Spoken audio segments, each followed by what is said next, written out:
Good morning, I'm Jim with Brooks Tractor in the Sun Prairie location to show you guys off the new John Deere 26P Mini Excavator.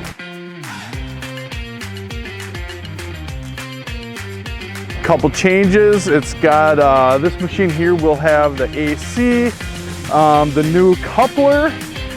Everyone's familiar with the old wedge style coupler, so what they did is they came up with a pin-on similar. So what you would do is hook into your bucket here, and then this pin would be out, and then you put this pin on, and it's simple.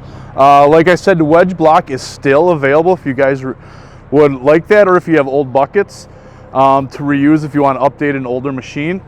Right here we are going to look at this. Current models for Deere, they will have a metal guard, and they went to more of a composite material. So if you would wreck this on the metal ones, you'd have to replace it, of course, because it gets bent and it can damage your cylinder rod. This one here, there is some give, as you can see. So it's trying to save some minor things that you don't need to spend. But also right above there is the new LED lights. On your older machines, you would see the lights on the outside of the boom. They moved the LED lights to the inside now. That should resolve some shadow issues and stuff. Glaring off of the boom and everything else, so that is why they put the light in the middle. And you'll also see on front of the cab too that they did add LED lights in the front here.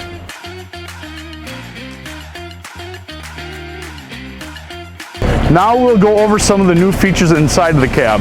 If you come right here, you will see there is no longer a foot pedal on the floor for pivoting your boom. What they did is actually put it onto here, so it's an EH style. As you see, you can swing the boom like this instead of with the foot, so that clears up your floor pan, so you got more room for your feet, not resting it on the pedal, flipping the lever up to move your boom. Also on the inside of the cab here is your selector valve. You just move it up or down if you want backhoe controls or John Deere controls, but generally we call them SAE or ISO controls. One of the best things that I like about these new machines is, if you remember the older styles, the rear window you had to take out, you had nowhere to go. But now with these new machines,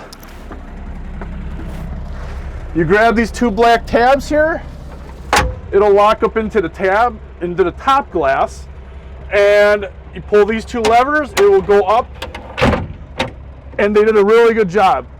Okay, now moving inside of the cab, here is your new dozer blade. You'll see your 2-speed control is on the top here. It's a push button, on or off. And some machines, if you would like, you can actually order it with blade float. So the front blade would float. There is a new display here.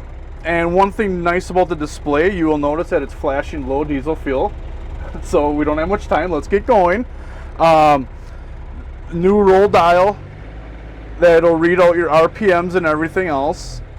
Also, what you can do is you can change your flow of your auxiliary attachment. So you go to your keypad here, you would hit the 7 function, and this down or up button will control your flow. So if you need to slow down an auger or slow down your thumb because you think it's closing too fast, that is one nice option about having EH controls in the new machines. On your right joystick you have your horn, and then this will be your thumb. Other than that, they just updated the radio and the AC and heater controls back here. Also, nice sliding window onto the side. But if you guys have any more questions, feel free to contact Brooks Tractor or look us up online at brookstractor.com. Thank you.